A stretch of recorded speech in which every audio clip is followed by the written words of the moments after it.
আসসালামু আলাইকুম। আমি মুক্তি আপনাদের সবাইকে স্বাগত জানাচ্ছি মুক্তিস কুকিং ওয়ার্ল্ড থেকে। আজ আমি আপনাদেরকে পাউডার হুইপ টপিং মিক্স দিয়ে কেক ডেকোরেশনের ক্রিম তৈরি করে দেখাবো।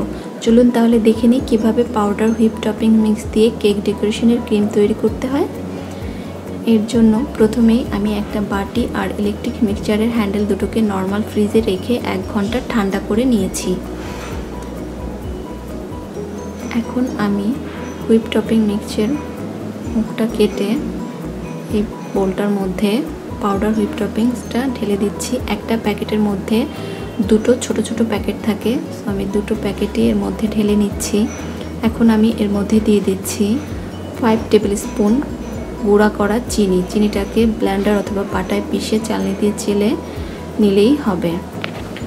একটা বাটিতে ঠান্ডা পানি আর বরফ কুচি নিয়ে নিয়েছি, তার মধ্যে আমি এই বাটিটাকে বসিয়ে নিচ্ছি। একটা স্প্যাচুলার সাহায্যে চিনি আর পাউডার হুইপ টপিং মিক্সটাকে মিশিয়ে নিচ্ছি। এখন আমি এর মধ্যে দিয়ে দিচ্ছি 1 টেবিল চামচ পরিমাণ লিকুইড দুধ। ঠান্ডা লিকুইড দুধ ব্যবহার করেছি এখানে আমি, অবশ্যই দুধটা যেন ঠান্ডা হয় এদিকটা খেয়াল রাখবেন। এটাকে আমি মিডিয়াম স্পিডে 30-40 সেকেন্ড বিট করে নিচ্ছি। তারপরে আমি এর মধ্যে আবারও 1 টেবিল চামচ পরিমাণ ঠান্ডা লিকুইড দুধ দিয়ে দিচ্ছি, দিয়ে আবারও কিছুক্ষণ বিট করে নিচ্ছি। আপনারা দেখতে পাচ্ছেন এটা কিন্তু আস্তে আস্তে নরম হয়ে আসছে। এখন আমি এর মধ্যে আরও 1 টেবিল চামচ ঠান্ডা লিকুইড দুধ দিয়ে দিচ্ছি। আমার এখানে মোট 5 টেবিল স্পুন লিকুইড দুধ লেগেছে।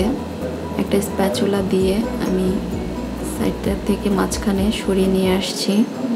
এখন আমি আবারও লিকুইড দুধ দিয়ে এটাকে কিছুক্ষণ বিট করব।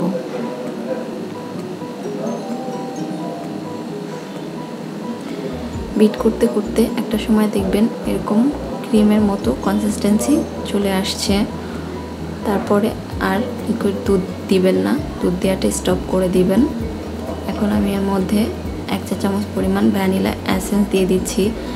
আপনারা যদি কালার মিশাতে চান তাহলে কালারও মিশিয়ে নিতে পারেন পছন্দ মতো।